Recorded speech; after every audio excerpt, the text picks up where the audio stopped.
श्री शिवाय नमस्तुभ्यम। श्री शिवाय नमस्तुभ्यम। राधे राधे। जय श्री कृष्णा। आप सभी भक्तजनों का दिन शुभ और मंगलमय हो। तो आइए रसपान करते हैं सावन मास महात्म्य की कथा का। आज इसमें वर्णन किया जा रहा है त्रयोदशी और चतुर्दशी को किए जाने वाले कृत्यों का वर्णन। ईश्वर बोले कि हे सनत कुमार, अब मैं आपके समक्ष त्रयोदशी तिथि का कृत्य कहता हूँ। इस दिन 16 उपचारों से कामदेव का पूजन करना चाहिए।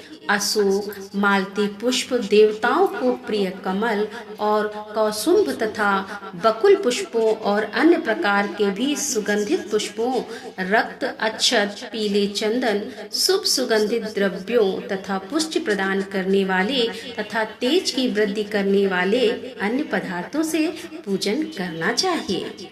नवेद और मुख के लिए रोचक तांबुल अर्पित करना चाहिए। तांबुल यानी कि पान में चिकनी उत्तम सुपारी, खैर, चूना, जावित्री, जायफल, लौंग, इलायची और नारियल बीज के छोटे छोटे टुकड़े, सोने तथा चांदी के पात्र, कपूर और केसर, इन पदार्थों को मिलाना चाहिए। मगध देश में उत्पन्न होने वाले श्वेत वर्ण पके हुए पुराने दृढ़ तथा रसमय तांबुल सम्रासुर के शत्रु कामदेव की प्रसन्नता के लिए अर्पित करना चाहिए। उसके बाद मोम से बनाई गई पत्तियों से कामदेव का निरांजन करें और पुनः पुष्पांजलि प्रदान करें।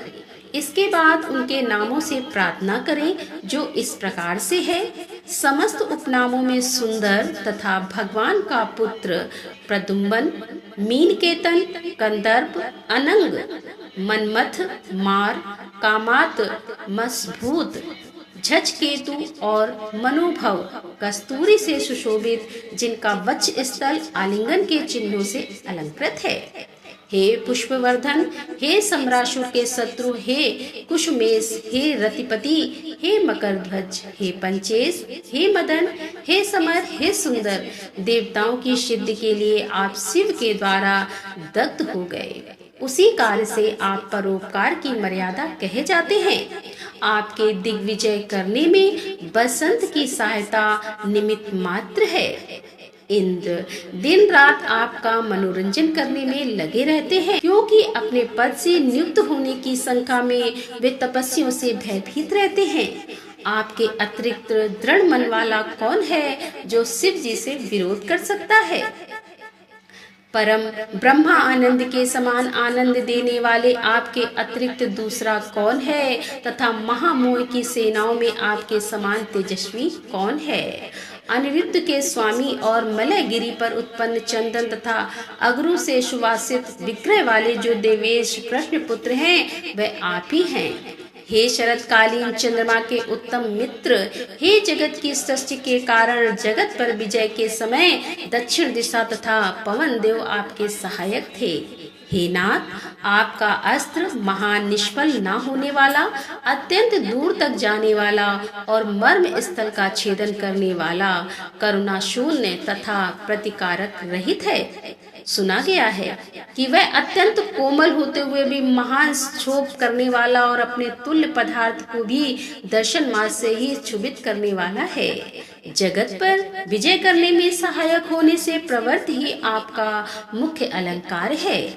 हे विभो, आपने सभी श्रेष्ठ देवताओं को उपहास के योग्य बना दिया, क्योंकि ब्रह्मा जी अपनी पुत्री में कामासक्त हो गए, विष्णु जी वृंदा में अनुरक्त कहे गए और शिव जी पर स्त्री के कारण अस्पृश्य हो गए। हे मानद, यह वर्णन मैंने मुख्य रूप से किया है, अधिक कहने से क्या लाभ? इस लोक में अपने वंश में रहने वाले ब्राह्मण विरले हैं, अतः हे भगवान, इस प्रकार की गई पूजा से आप प्रसन्न हो। श्रावण मास में शुक्ल पक्ष की त्रयोदशी तिथि के दिन पूजा करके कामदेव की प्रवृत्ति मार्ग से विषयासक्त व्यक्ति को अत्यधिक पराक्रम तथा शक्ति करते हैं और निर्मित मार्ग में संलग्न व्यक्ति से अपने विकार को हर लेते हैं। श्रावण मास में शुक्ल पक्ष की त्रयोदशी तिथि में अपनी पूजा के द्वारा संतुष्ट होकर ये कामदेव सकाम पुरुष को अनेक प्रकार के अलंकारों से भूषित कर तथा मनोरम स्त्रियां प्रदान करते हैं और दीर्घ जीवी गुणों से संपन्न सुख देने वाले तथा श्रेष्ठ वंश परंपरा वाले अनेक पुत्र देते हैं।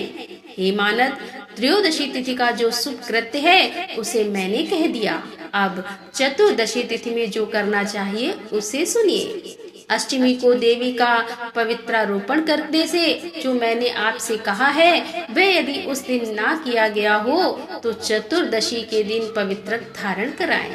चतुर्दशी तिथि को त्रिनेत्र को पवित्रक अर्पण करना चाहिए। इसमें पवित्रक धारण कराने की विधि देवी तथा विष्णु जी के पवित्रक विधि के समान ही है, केवल प्रार्थना तथा नाम आदि में अंतर कर लेना चाहिए। शैव, आगम तथा जाबाल आदि ग्रंथों में इसकी जो विधि है उसी को मैंने कहा है। विकल्प से इसमें जो कुछ विशेष है उसे मैं आपको बताता हूँ। 11 अथवा 48 अथवा 50 तारों का समान ग्रंथि तथा समान अंतराल वाला पवित्रक बनाना चाहिए। पवित्रक 12 अंगुल, प्रमाण के 8 अंगुल और प्रमाण के 4 अंगुल और प्रमाण के अथवा पूजित शिवलिंग के विस्तार के प्रभाव वाले बनाकर शिव जी की प्रसन्नता के लिए अर्पण कर देना चाहिए। विधि पहले बताई गई है, फल आदि पहले कहे जा चुके हैं। जो इस व्रत को करता है वह कैलाश लोक प्राप्त करता है। हे वत्स, मैंने यह सब आपसे कह दिया, अब आप और क्या सुनना चाहते हैं? तो श्रोताओं, इस प्रकार श्री स्कंद पुराण के अंतर्गत ईश्वर सनत कुमार संवाद में श्रावण मास महात्म्य में त्रयोदशी चतुर्दशी कर्तव्य कथन नामक 20वां अध्याय पूर्ण हुआ। राधे राधे। जय श्री कृष्णा। हर हर महादेव। जय भोलेनाथ की।